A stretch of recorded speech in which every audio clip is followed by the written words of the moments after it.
ఏపీలో ఆర్థిక పరిస్థితి చిన్నాభిన్నంగా ఉందంటున్నారు బీజేపీ నేత సుజనా చౌదరి. సంపద సృష్టి ద్వారా సంక్షేమం అమలు చేస్తుంటే బాగుండేది అంటున్నారు ఆయన. ఈ పరిస్థితుల్లో రాష్ట్రం లాభపడాలంటే ప్రభుత్వం మారాలి, కేంద్రంతో సంకీర్ణ ఉన్న కూటమైతేనే మేలు అంటున్నారు సుజనా చౌదరి. ఏపీలో బీజేపీ, టీడీపీ, జనసేన కూటమి ఏర్పడేందుకే చాలా అవకాశాలున్నాయన్నారు బీజేపీ నేత సుజనా చౌదరి. ఏపీలో గతంలో బీజేపీ 6 ఎంపీ స్థానాలు గెలిచి చరిత్ర ఉన్నా కూడా ఇప్పుడు పరిణామాలు మారిపోయాయంటున్నారు. పొత్తులో సీట్లపై మంచి నెంబర్ కోసమే 3 పార్టీలు చర్చిస్తున్నాయన్నారు సుజన. ఇక ఆయన పోటీ చేస్తున్నారా లేదా అన్న ప్రశ్నకు ఏం ఆన్సర్ ఇచ్చారు టీవీ9 ప్రతినిధి మహాత్మా చెప్పిన మాటల్లో విందాం. ఆంధ్రప్రదేశ్లో రాజకీయాలు ఆసక్తికరంగా మారుతున్నాయి.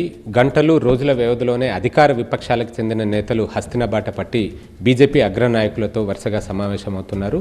ముఖ్యంగా ఏపీలో పొత్తులు ఉంటాయా, ఉంటే ఏ రకంగా ఉంటాయన్నదే అందరికీ ఆసక్తి రేకెత్తిస్తోంది. దీనికి సంబంధించి మనతో మాట్లాడేందుకు బీజేపీ సీనియర్ నేత, మాజీ మంత్రి వైఎస్ చౌదరి గారు ఉన్నారు. సుజనా చౌదరి గారితో ఒకసారి మాట్లాడదాం. సార్, ఏపీలో బీజేపీ పొత్తులు పెట్టుకుంటుందా లేదా? ఇప్పుడు అందరి ప్రశ్న కూడా అందరూ దీని గురించి ఎదురు చూస్తున్నారు. మీరేం చెప్తారు? పొత్తులు బీజేపీ అంటే ఆల్రెడీ పవన్ కళ్యాణ్ గారు జనసేన పార్టీ అనేది బీజేపీతోనే ఉంది.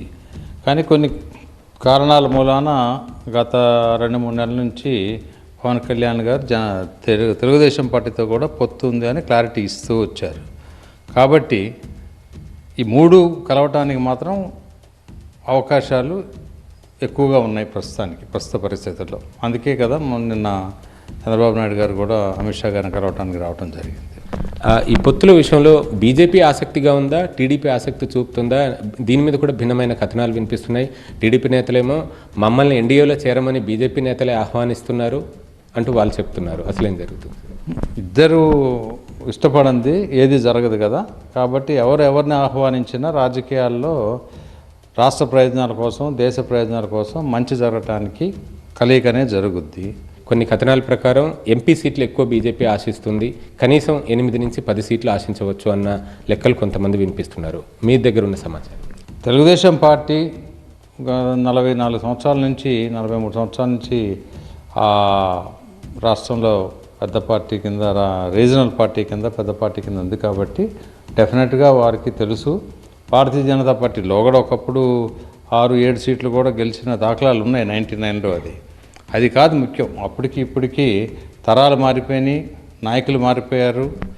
కాబట్టి 2 పార్టీలు మాట్లాడుకొని విజయం దిశగా వెళ్ళాలంటే ఎంత నెంబర్ అయితే మంచిదనుకుంటే అది చేయడం జరుగుతుంది. 2014లో నేను తెలుగుదేశం పార్టీ తరఫు నుండి కరెక్ట్గా ప్లాన్ చేశాం. అప్పుడు ఇంకొంచెం ప్లాన్ చేస్తుంటే 4 ఎంపీలు కూడా బీజేపీ గెలిచి ఉండేదని నా నమ్మకం. కొంచెం ఆలస్యం అవటం వలన 2 గెలిచారు, 4 కంటెస్ట్ చేస్తే.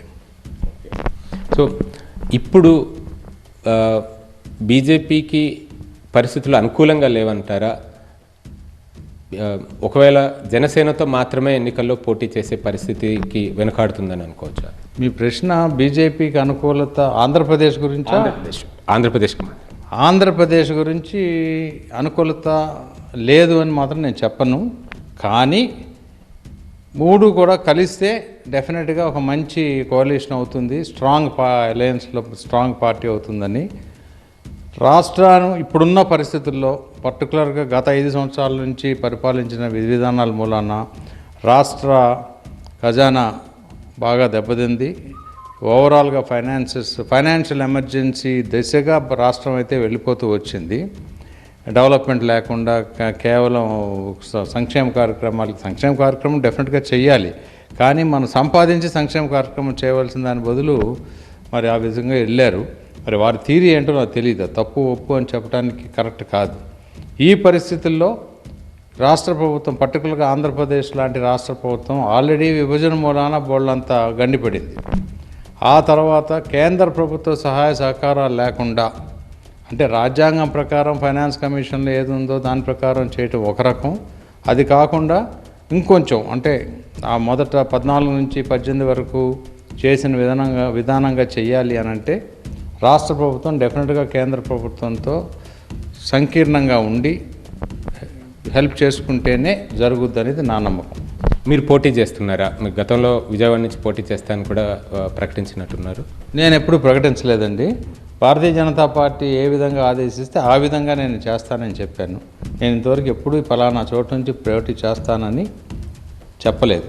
కానీ చెయ్యను ఆశించవచ్చు కదా. కాదు. నేను అప్లికేషన్ పెడతాను, ఆశించటాలు అది కాదు. నేను పోటీ చెయ్యను అని చెప్పడానికి నాకు కారణాలు లేవు. కానీ భారతీయ జనతా కోalition ఉంటే 3 పార్టీలు కలిసి కూర్చొని ఈ వ్యక్తి పలానా చోట పోటీ చేస్తే మంచిది అని అనుకుంటే, ఎందుకంటే ఆ మైదానం తెలిసిన మైదానం, అక్కడికి వెళ్ళి గేమ్ ఆడటం ఈజీ.